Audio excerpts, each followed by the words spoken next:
বিকেলে নাস্তা হিসেবে চায়ের আড্ডায় এই মুসমুসে স্ন্যাক্সগুলো অনায়াসে রাখতে পারেন। বানানো এত বেশি ইজি যে ঘরে থাকা মাত্র কয়েকটা উপকরণ দিয়ে আপনি 10 মিনিটের মধ্যে এই নাস্তাটা বানিয়ে নিতে পারবেন। খেতে কিন্তু হবে অসাধারণ। যে আপনার হাতে এই নাস্তাটা খাবে সে কিন্তু আপনার প্রশংসায় পঞ্চমুখ হবে। হ্যালো, আসসালামু আলাইকুম। আই হোপ সকলে অনেক বেশি ভালো আছেন। আল্লাহর রহমতে আমি অনেক বেশি ভালো। সকলকে জানাই নাজনিস কিচেন পেজ থেকে স্বাগতম। কে কোথা থেকে আমার ফুল ভিডিওটা দেখতেছেন অবশ্যই কমেন্টে জানাতে ভুলবেন না। আজকের রেসিপি হচ্ছে মুসমুসে স্ন্যাক্স।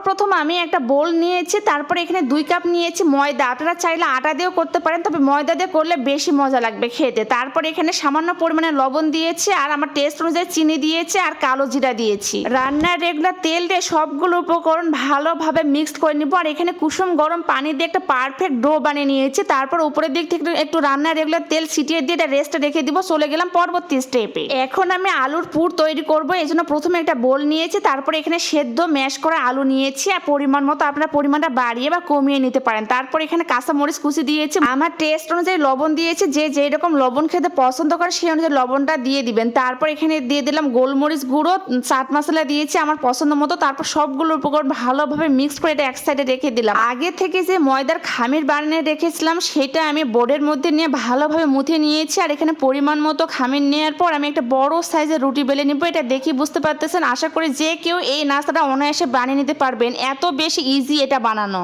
আপনার হাতে যদি থাকে মাত্র 10টা মিনিট, তাহলে ঘরে থাকা মাত্র 2টা উপকরণ দিয়ে এই মুসমুসে স্ন্যাক্সটা অনায়াসে বানিয়ে নিতে পারবেন। এটা এত বেশি মজার যে একবার যে আপনার হাতে এই স্ন্যাক্সটা খাবে সে কিন্তু প্রশংসা পঞ্চমুখ হবে। বারবার জিজ্ঞেস করবে কোন দোকান থেকে কিনে এনেছেন। স্ন্যাক্সগুলো বানার জন্য প্রথমে আমি একটা বড় সাইজের রুটি বেলে নিয়েছি। রুটিটা একদম পাতলাও হবে না মোটাও হবে না, এটা দেখেই বুঝতে পারতেছেন। তারপর মাঝের অংশে আমি একটা ছোট্ট বোল দিয়েছি, আর নাস্তাটা বানানো যাতে অনেক বেশি ইজি হয়। রুটিটার চার সাইডে আমি আগে থেকে যে আলুর পুরটা রেডি করে রেখেছিলাম সেই আলুর পুরটা চার সাইডে বিছিয়ে দিবে। এটা দেখে বুঝতে পারতেছেন আমি চার সাইডে বিছিয়ে দেওয়ার পর আমি একটা ছুরির সাহায্যে এরকম কেটে নিয়েছি। তারপর রোল শেপ করে আমি এই স্ন্যাক্সগুলো বানিয়ে নিয়েছি। এটা দেখেই বুঝতে পারতেছেন আমি কাজটা কিভাবে করেছি। এই নাস্তাটা বানানো এত বেশি ইজি যে নতুন রাঁধুনিও এটা ভিডিওটা দেখে অনায়াসে বাসায় বানিয়ে নিতে পারবে। বিকেল বেলায় চায়ের আড্ডায় চা বসিয়ে দিয়ে এই নাস্তাগুলো আপনি 10 মিনিটের মধ্যে বানিয়ে নিতে পারেন। চা হওয়ার আগে নাস্তাগুলো রেডি হয়ে যাবে। আর চায়ের সঙ্গে এই নাস্তাগুলো খেতে যে কি পরিমাণে মজা, মুসমুসে। এরকম ঘরে থাকা মাত্র 2টা উপকরণ দিয়ে ঝটপট যদি আপনি নাস্তা বানাতে পারেন, তাহলে তো বাসার মানুষ থেকে গেস্ট যে কেউ আপনার প্রশংসায় পঞ্চমুখ হবে। আর এই নাস্তাগুলো খেতে এত বেশি মজার যে আপনার বাইরে থেকে কোনো স্ন্যাক্স কেনারও প্রয়োজন নেই। এভাবে আমি সবগুলো স্ন্যাক্স বানিয়ে নিয়েছি। তারপর চুলার উপরে একটা ফ্রাই প্যান বসাই দিয়েছি। রান্নার রেগুলার তেল দিয়ে মোটামুটি গরম করে নিয়ে 2 সাইডে ব্রাউন কালার করে মুসমুসে করে ভেজে নিয়েছি। এই নাস্তাগুলো সসের সঙ্গে পরিবেশন করবেন। গরম গরম খেতে যে কি পরিমাণে মজা, অবশ্যই বাসায় এই ভিডিওটা দেখে একবার হলে বানিয়ে দেখবেন। এই পর্যন্ত আমার ফুল ভিডিওটা কে কোথা থেকে দেখেছেন অবশ্যই কমেন্টে জানাবেন। আপনাদের এক একটা কমেন্ট আমাকে অনেক বেশি উৎসাহ দেয়। ভিডিওটা যদি কারো কাছে ভালো লাগে অবশ্যই বেশি বেশি করে শেয়ার করে আমার পেজের পাশেই থাকবেন। আজকের মতো আল্লাহ হাফেজ।